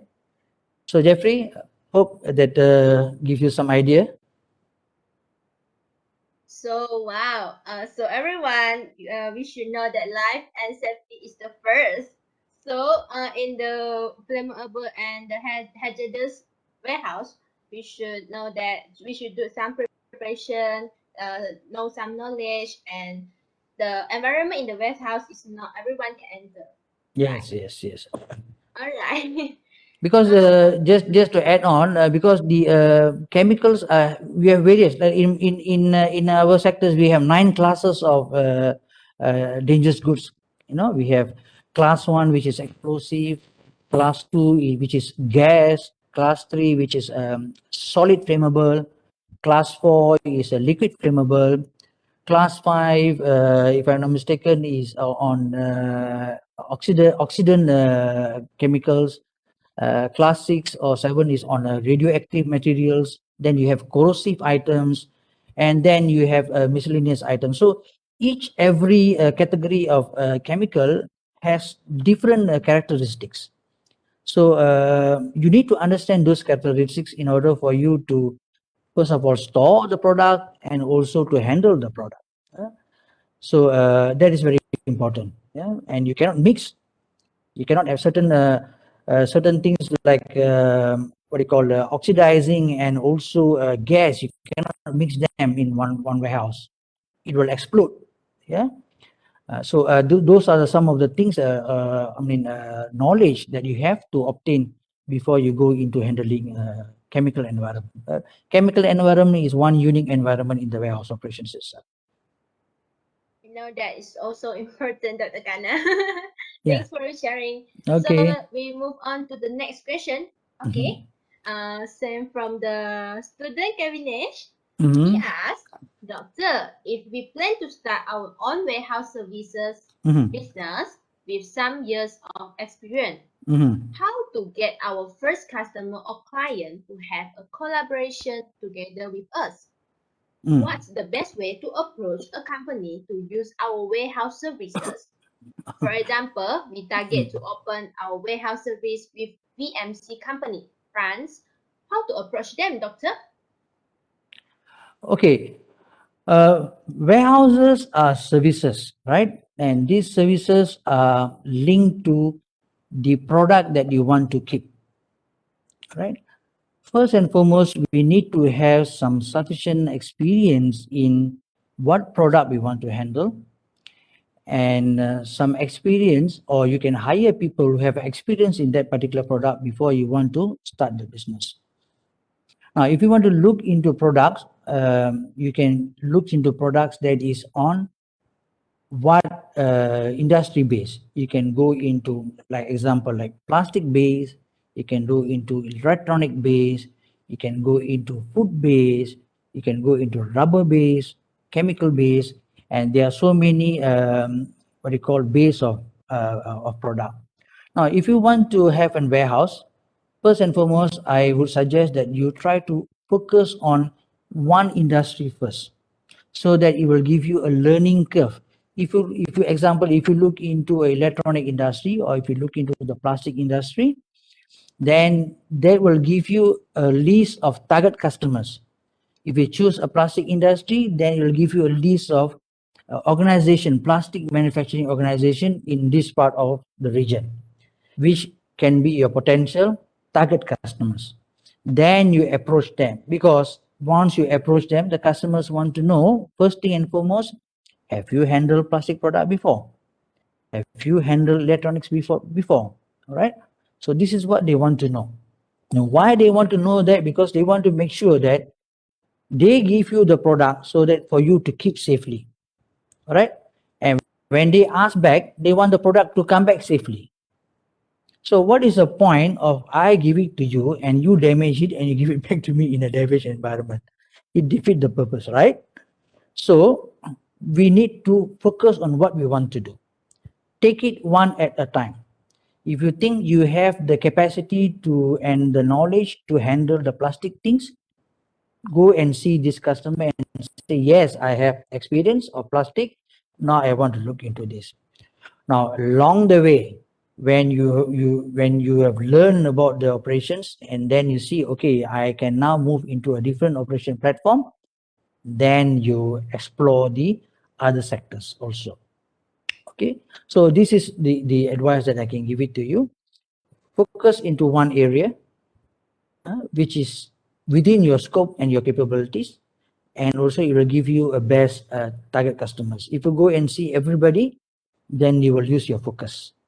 Because people wants to know what you have handled, how you have handled, do you have experience in handling customers or not? Okay. Now, if you look into MNC organizations, definitely this is a prerequisite. They want to know the level of experience you have in terms of handling their product. And warehouse today is not just about storing a product. Warehouse today is fulfilling the supply chain operations, right?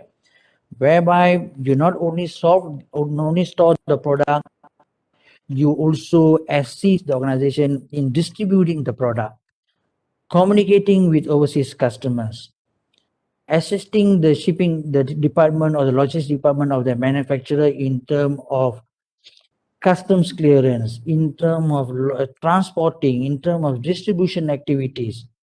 All right. So all this will come into picture. So your scope is becoming bigger and bigger. That's why I put a mark in my thing, a role beyond storage. People wants to know beyond storage. People know as a warehouse you can do storage. That is the basic, and everybody are aware of that.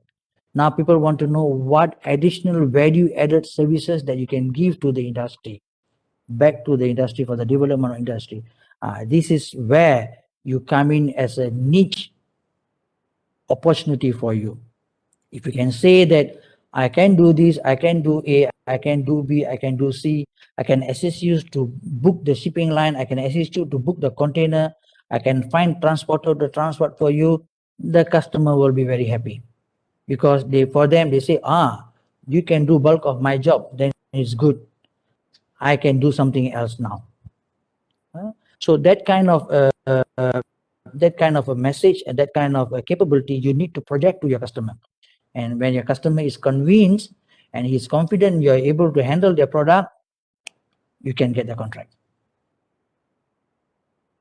Yeah, Dr. Kanna. Before that, I also thought that warehouse is just a storage place. But later, I have been worked with some companies. One company, then that company, they use the warehouse, and the product is come from the foreign country, and they process the repacking process in the warehouse, and they ship out from the warehouse without a building, without their own company building. It's feel like also amazing like that. Yeah. So throughout the warehouse, they also combine with the DHL, JNT, and help them to ship out the product. So Correct. wow. Correct.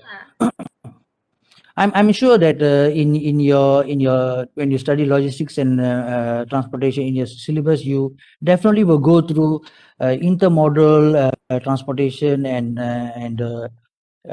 multi transportations. Yeah, because you have to connect in the process of delivering a product to overseas market. You have to connect many intermodal transportation. You have to have small trucks, big trucks, and maritime activities. When you go to the overseas company, from there the trucking available comes, or sometimes you have the air freight comes into the picture. A certain portion of countries, especially in northern Europe, like you go to Switzerland, you don't have seaport in Switzerland, right? So you have to either go it by airport or you have to go by land from probably from Germany or from Belgium, right? So you have to have this kind of connectivity. You need to have that kind of connectivity knowledges, and yeah, you will have that because in your studies, definitely all this knowledge will be imparted into you. Now, from that information, what you have to do in the practical world is that to make use of the information, connect them, make some intelligence decisions, so that it is workable for the organization or for the customers, right? Then you're there. You won't miss out. Yes, All right. Dr. Kanna, that's one of the skill that we should learn from Yes. our study and Sure, you apply will. to the work. Yeah. Yes. Once you're in the logistics environment, you will be exposed to all these kind of things. Yeah. Yes. Because current logistics environment is not just single layer. It is not just transport. It is not just what you call one storage. It is a multiple. And warehouse today is becoming a hub where they do everything. They are the one who do the storage. They are the one who do the warehousing part. I mean the transportation part, distribution part, custom brokerage, clearance. Many things are happening now. So it's a good environment and a good exposure for a guys like you who will be coming into, because the current era is more system oriented and artificial intelligence oriented. This is what you're going to face now and for the next 10 years. Is a period where all these will bloom, and you guys are going to be the first pioneer, what you call a beneficiary of full-blown artificial intelligence in the logistics environment. Believe me, it will be a good environment, I mean good experience for you guys, surely. Yeah, it's quite interesting, Doctor. Yeah. All right. All right, So, let's so move we on. know that. So we move on to the next question. Okay. From Liana. Okay. Mhm. She asked, "Hello, Dr. All right. Anna. Can you explain more on how does actually the automation systems and AI becomes a challenge and risk to the house? Doesn't it actually improve the efficiency of the warehouse? Is it because of the way how we fully utilize both the technology and warehouse side by side?" Yeah, a good one that, Liana. How AI and the systems actually assist in terms of the productivity of the warehouse. All right. Now, in the warehouse environment, there are two things that we wanted to. Number one is that we want productivity, higher productivity, and number two, we want to maximize our warehouse space. Okay, these are the two things that will assist the warehouse to make money, to make more revenue. Right? These are the two. So how you maneuver this warehouse space and also the productivity are the one that is going to, what you call, give you more revenue. Now, with the help of systems and also AI, these two factors can be increased. Okay, because the system will tell you or will assist you to pinpoint what is next and what is next. The system will tell you what are the orders that we have for tomorrow. The system will tell you what are the orders we have for next week. So when you know tomorrow I got this much amount of order, and also I have next week this month amount of order, you can plan your product, your what you call your warehouse activities. Okay, in terms of where to distribute or disperse your resources. Okay, this area I need to put probably about 4 or 5 forklift workers. Here maybe just one, I mean maybe that is just two, based on your order that you have in your hand. So this will help you to trigger your planning system, right? Now, the other thing is that your warehouse has to maximize the number of space that you have, right? And warehouse is a place where you sell actually airspace. You sell airspace because why? Your product can be stacked higher and higher and higher. When you have a racking system, you can stack your product higher and higher. You maximize the whole space. Otherwise, if you put only on the floor, you can see high up, everything is empty. So the AI or the artificial intelligence can assist you in a manner that you can rack up the place. Then you can have certain systems where you can automate, and whereby the automation will help to ensure that the products are stored and the products are retrieved. In a traditional environment where you have racking systems, you have what we call at aisleway, where the forklifts goes in and out, taking out the cargo. Now, the space of the for you to have a forklift to maneuver is probably about 12 to 14 feet apart from each and every racks. See? Now, with automated or intelligence, artificial intelligence, you can reduce that space into even more narrow, because you use machines to bring the product up to the level of that you want to store, and you can store them. So when you reduce the number of what you call non-productive areas in your warehouse, you can maximize the warehouse space, and when you do that, more pallets can be kept there. When more pallets can be kept there, you can get more revenue. So eventually, all the big time players in the warehouse industry, the local players as well as the international players, they are all very, what you call, system savvy, very system oriented. and a lot of investment are now being put into place for artificial intelligence to go into Malaysia. And in Malaysia itself, we are now moving into the Industrial Revolution 4.0, which also will conclude all these factors of developing the even the what you call the logistics chain as well in to be cooperated. So artificial intelligence and systems are going to be a very, very important input in the operations of warehouse in the coming time. Yep, that's it. All right, thank you, Dr. Kana.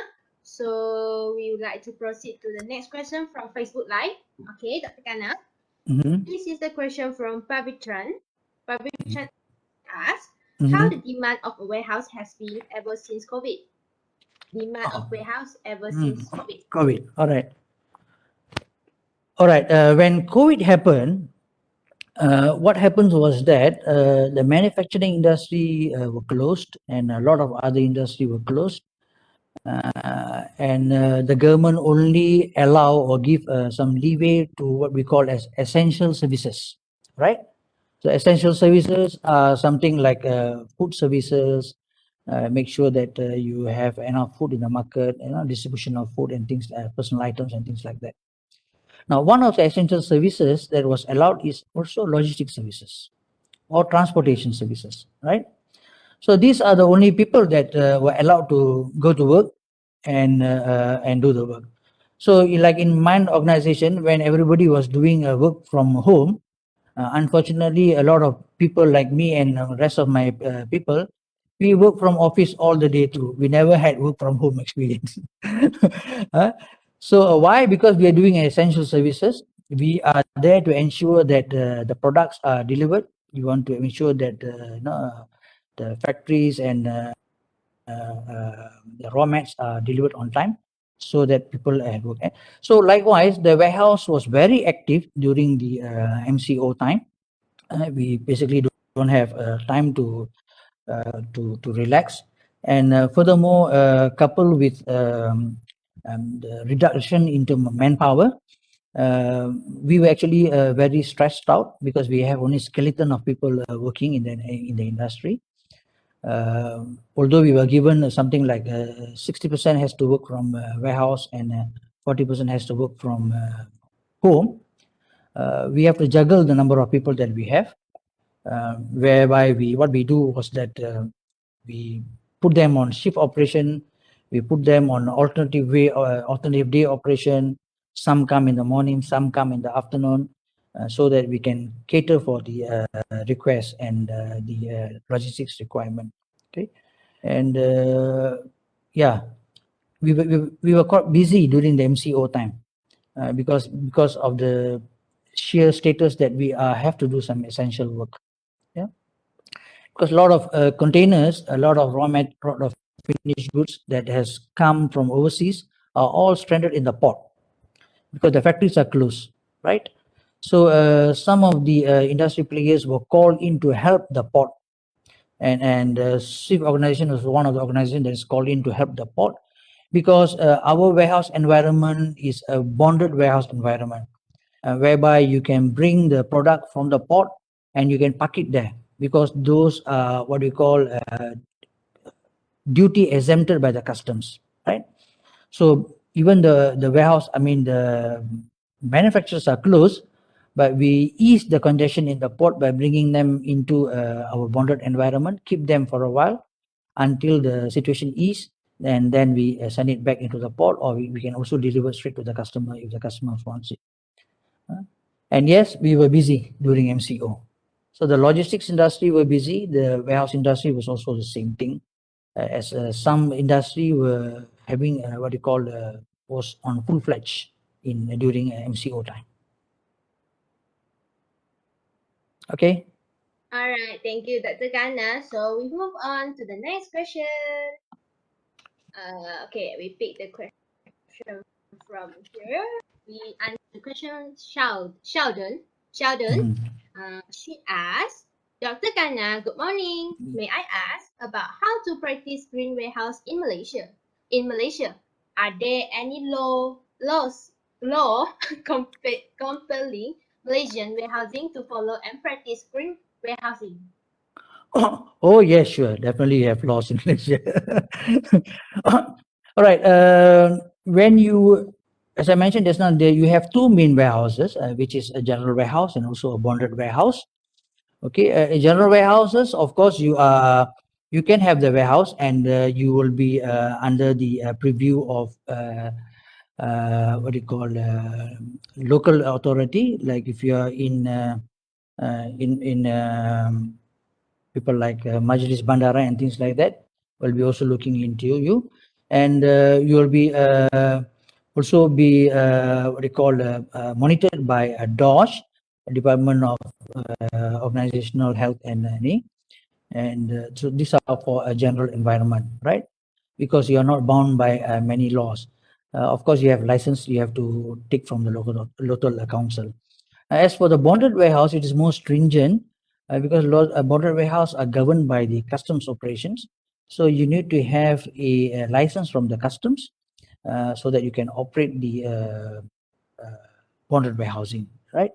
And under the customs department, there are a lot of regulations that we have to follow in order to ensure that you do not break the rules as you go and do business in the warehouse environment. And of course, when you look into the warehouse environment, you are also bound by BOMBA rules and regulation. They will come and inspect whether your building is fit to keep products and your building is safe. You will be also be monitored by DOSH, Department of Occupational Health and Safety. Department of Environment also will come in if certain products that you keep in the warehouse are hazardous or it's chemical products. And so these are the authorities that you have to who has some rules and regulation that you have to follow in order to get the licenses to operate the warehouse environment. Okay. All right, thank you, Dr. Kanna. So, yeah, the question I see from Junwei, he asked, Doctor, what are the AI development in warehouse nowadays? Any example? Okay, to be honest and frank to John Hin, is it? Is not? Junwei. Junwei, okay, sorry, Yeah. Junwei. It's okay. To be honest to you, the development of AI in the Malaysian environment is at a very low level. Yeah, we only started to pick things up now, and we have gone into systems. Systems are being widespreadly used in order to assist the environment. But we have not really gone into what you call expanded robotic assistance yet. Yeah, we are still manually using tools like forklifts and reach trucks and pallets to complete our job. But with AI, of course, you will look into automated vehicles that can transfer product from one end to one end. Some warehouses has it, but on a small scale basis. But the majority of them has not gone into AI yet. Two reasons. One is, it's a high-end investment. So you need to have what you call a product that requires that. And number two is that you need to have a financial backing in order for you to invest, because it's very high investment now. So it is a pioneer status level. So people who go into it now may reap the benefit later on. But the people who are not financially ready, maybe they will adopt the AI status later on. But apart from the robotic aspect, the what do you call the system aspect has gone very widespread now. A lot of people, a lot of warehouses are using systems to assist in terms of storage activity, picking activities, order fulfillment activities, and so on and so forth, right? And we are also one of the warehouses that we cater for Watson. Watson, you all know Watson, isn't it? The personal care thing, right? when we receive the products into our warehouses, all the products we have to use the scanner code and barcode, in order for us to know the product, receive the product, and the system will tell us that this kind of product will suggest to you that this kind of product to be kept at location A. This product you need to keep in location B. This product you keep in location F. So the system will assist you in that manner. And later on, when you want to pick, the system also will tell you, this product is in location F. So you can go to location F and you can pick the product. And the moment you pick, you scan the product and you will know that you have taken up the correct product and correct product code. Because there are a lot of variations.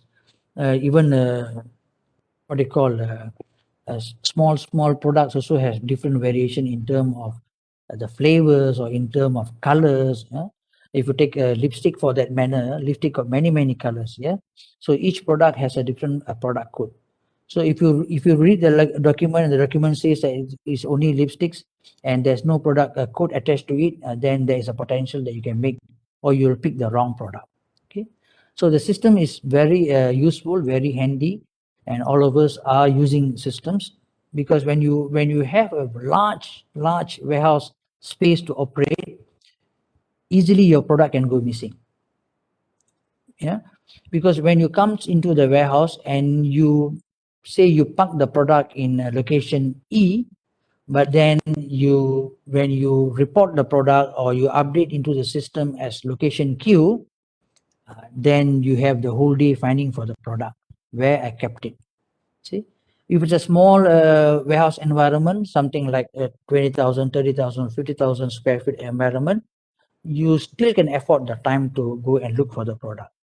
But if it's a bigger environment where you have 100,000 square feet, 200,000 square feet, or 500,000 square feet places, then we cannot afford to walk and find the product, because you will have a lot of loss of time and loss of productivity. So in that manner, of course, the systems and also the artificial intelligence is very handy and very useful in order for us to have higher productivity and also to maximize our working capacities. And having said that, as I mentioned just now, the use of artificial intelligence is at the beginning stage here in Malaysia. It will come into good in the next couple of years to come. Okay. The best is yet to come. The best is yet to come. So I mentioned you guys, when you are out in the field in the next couple of years, you will be well exposed in these areas. Yeah, it's quite interesting to involve in AI world. Alright, thank you, Dr. Kana. So we're gonna move on to the last question. Okay, Dr. Kana. Okay, the last question is from the student Katana. She asks, what are the requirements to work in Swift Logistic, Doctor? Wow. How can we apply for the job or internship? Oh. Is there any special website for it? Maybe she wants to meet you, Doctor. All right. Internship, yes, we do have internship. We do receive students from various universities and who comes for short term, 3 months, sometimes 6 months internship. We have that, which we can liaise later on. But in terms of working in the Swift Logistics or any warehouse environment, as I mentioned earlier also, you need to have some, depending on your work scope, depending on the work scope, the area that you're going to work. Of course, if you're going to look into customer service, if you're looking into financial aspects in the warehouse environment or administration aspect in the warehouse environment, of course, you do not need to have adequate warehouse operation experiences. But if you're going into a warehouse operations matter, of course, you need to have some adequate experiences. And of course, you need to have suitable qualifications. If you have a background, your qualification is in the supply chain or logistics environment, of course, you stand a better advantage compared to other people when you look into working in warehouses. And of course, you need to have the right attitude and behavior to work. That is the most important basic things for us to be successful in not only warehouse, any working environment in that manner. And you also need to have a fair amount of language proficiencies. Yeah? Why language proficiencies is because, as I mentioned just now, warehouse is not just warehouses, and you are bound to liaise with overseas customers. Yeah, people, multinational companies who keeps their products in warehouses, like you say, people like the big ones like Intel, what you call Jabil, B Brown and things like that. When you keep their products in your environment, you have to liaise with them here in Malaysia, and you also have to liaise with their customers in overseas, right? So they also wants to know some information, which you as a warehouse, you have to provide this kind of value-added services, right? So your language proficiency is also an advantage for you. If you are good in multiple language, Bahasa, English, and also other added languages, then it is fine, right? If you by choice if your customer is in China, then the Mandarin will help you a lot, right? If your customers in Japan or in Europe, in US, then you cannot run away from English, right? So the language proficiency is also a very important aspect in terms of warehouse operation nowadays. Not only on warehouse, I think across the board, you have to be proficient in your languages in order for you to able to handle the customers and also to fulfill your own job scope. Yeah.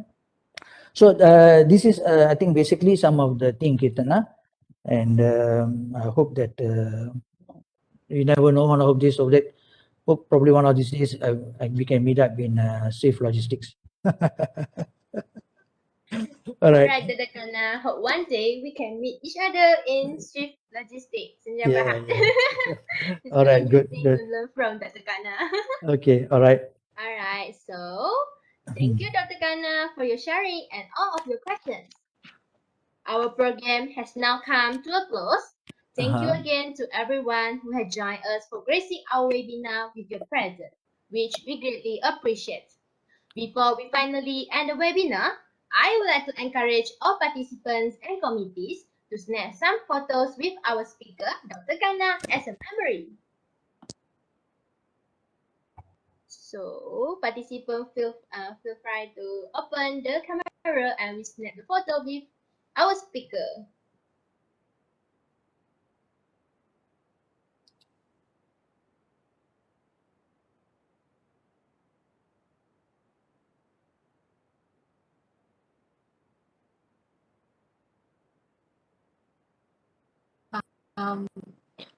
Ada sesiapa yang nak buka kamera boleh